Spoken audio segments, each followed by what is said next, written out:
大家好，我是 Anthony。这期视频我们来聊一个和性有关的心理话题：性幻想的意义是什么？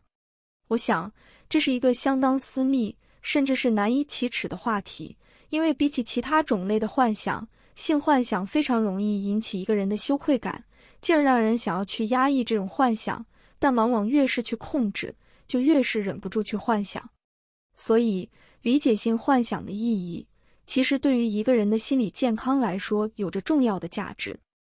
我为什么想要专门聊聊性幻想这个话题呢？一方面是有许多网友都和我讨论过他们的性幻想，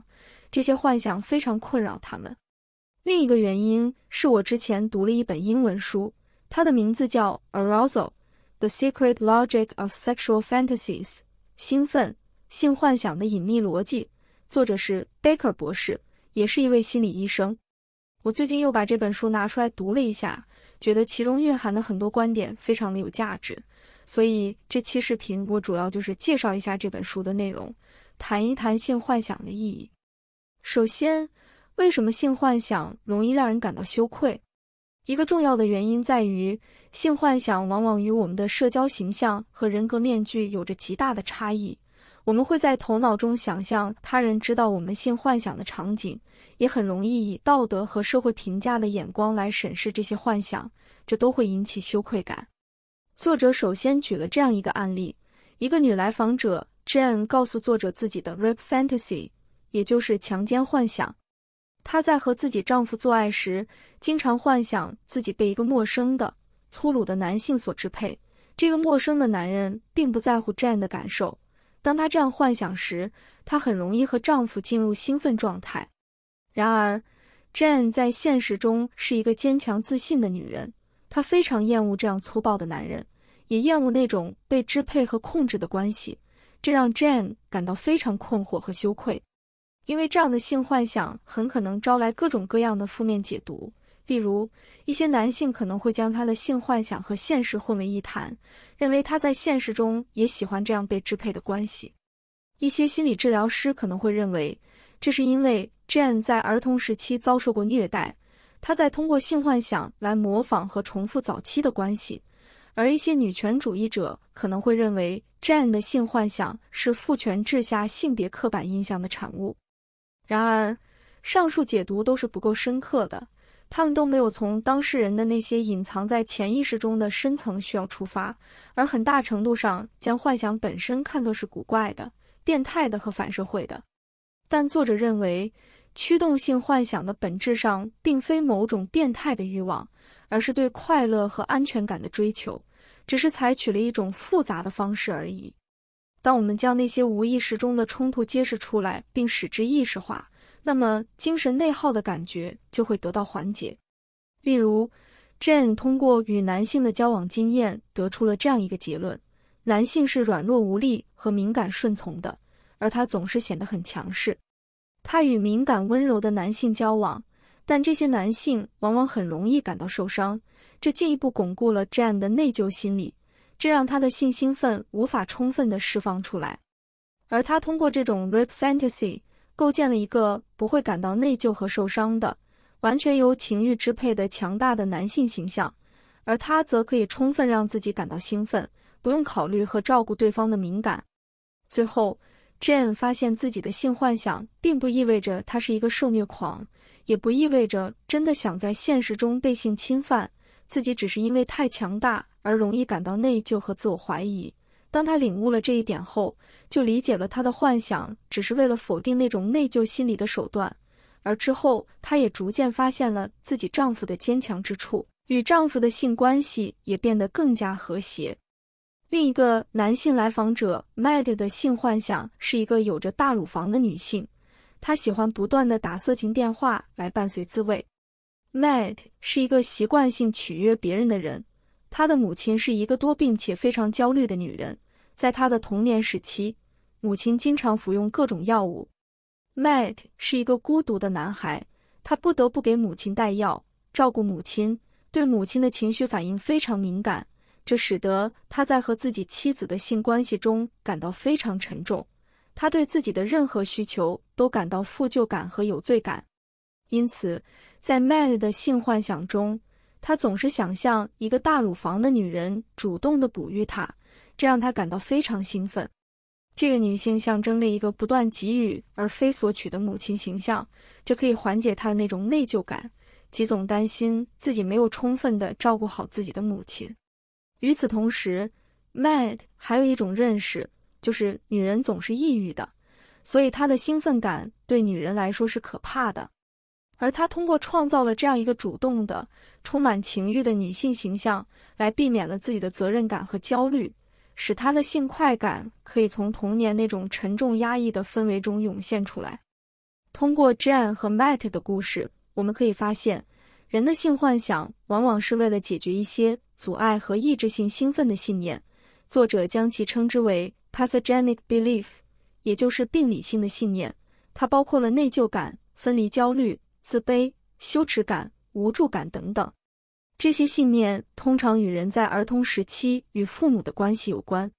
例如，一个非常焦虑的母亲可能会塑造了一个经常感到内疚的儿子，这个儿子在与女性的相处中也可能复制与母亲的关系。他感到两性关系必须得是沉重和压抑的，是不能轻松和愉快的。而一个冷漠和无情的父亲可能使自己的女儿感到羞耻和无价值感，进而感到男人都是对自己没有兴趣的。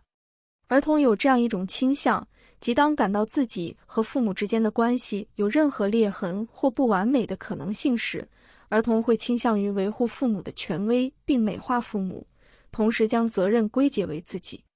儿童不会从父母对自己的冷漠中总结出父母有问题的结论，相反，儿童可能会感到是自己不够好、不够出色和优秀，并将这种羞耻感内化到潜意识中。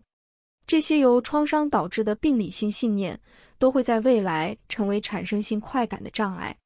而人类则会通过性幻想创造出各种各样的场景、故事、画面，运用各种各样的元素来创造性的使性快感涌现出来。当然，现实中并没有一种理论能精准地预测一个人的创伤与他性幻想之间的联系。即使在相似的家庭环境成长起来的两个人，他们的性幻想也可能是千差万别的。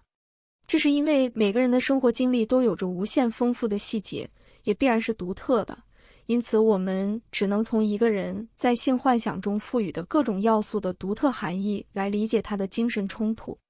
但有一条抽象的原则是普遍存在的，那就是我们的性幻想是为了追求安全感。也许有人会反驳说，很多性幻想听起来很危险。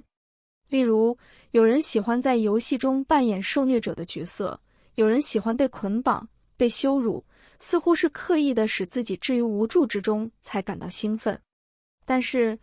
我们在这里所说的安全感指的是心理意义上的，也就是免于那些病理性信念的威胁。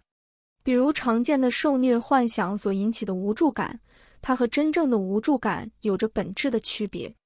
在受虐幻想中，奴隶才是真正的主人。那种无助感是当事人在完全安全的情况下的一种表演，这种场景是他自己创造的，而且他可以随时喊停。换言之，他是有权利的。通过排演和重现这种场景，他推翻了那种感到自己无能为力的信念，使性兴奋涌现出来。而真正的无助感是一种彻底的失控感和无权利感，也必然是创伤性的。因此，安全感是性快感的第一需求。人类有意无意的要证明的一点就是，我是足够好的。个人总是倾向于去修复那些导致自我攻击的病理性信念。这些信念大体可以分为两个方面，指向他人和指向自身的。例如，内疚感指向的是他人，我们感到自己伤害了别人，消耗了别人，并为之感到内疚，进而抑制自我。而羞耻感则是我们感到自己没有价值，无助感指的是我们感到对世界毫无影响力。当我们拒绝别人时，内疚就会产生；当我们被别人拒绝时，会感到羞耻。这些情绪并不是互斥的，往往会同时发生，因此一个性幻想也可能针对很多种病理性信念的困扰。例如，一个叫 Manny 的来访者告诉作者，他喜欢在 SM 游戏中扮演施虐者，当他看到他的奴隶快乐时，他自己也很兴奋。Manny 有一个专制的父亲和一个抑郁的母亲。他曾经辞去了自己的工作，专门照顾生病的母亲。母亲去世后，他一直陷入深深的内疚中，感到自己仿佛是一个虐待者，是自己让母亲陷入了不幸。因此 Manny 需要通过受虐者对他的感激之情来缓解自己的内疚，证明了自己给别人也带来了愉悦感。同时 Manny 扮演施虐者也是出于对父亲的无意识的认同。在小时候，父亲的虐待让他感到害怕和无助。对他来说，如果他不能反抗对方，那就加入对方。通过扮演一个好的虐待者 ，Manny 缓解了儿时的恐惧感，同时感到这种创伤性的场景是可控的。这两者的共同作用，导致了他在施虐时感到强烈的兴奋。Manny 理解了这一点后，他的抑郁就消失了。那么，性幻想应该用道德或者伦理来评判吗？在现实的意义上，我认为任何非自愿的性行为都是错误的。这里的不自愿既包括了强迫，也包括了在对方不知情状态下欺骗，或者在对方未能充分理解等情况下。但幻想中的自我并不能等同于现实中的自我，我们的幻想并不能决定我们的真实身份，也是不存在道德评判的。当然，一些人的病理性信念可能更加严重，他可能认为单纯的幻想已经无法解决问题，会去寻求将性幻想其变为现实，而这在某些情况下是有伤害性的。但我仍然认为，有必要在心理层面上寻求对性幻想的一种理性的解释。当我们越早地理解那些性幻想的内涵，我们就越能尽早地明白那些符号和元素背后所包含的对安全感的需要，从而抓住问题的关键。也许我们在理解后仍然会继续用那些性幻想来唤起，但可能会采取一种更温和，而非强迫性和破坏性的方式来实现它。今天的节目就到这里，如果你有任何问题需要向我咨询或与我讨论，请联系我的邮箱，也可以加入我的会员频道收藏视频的文字稿。感谢大家的收看，再见。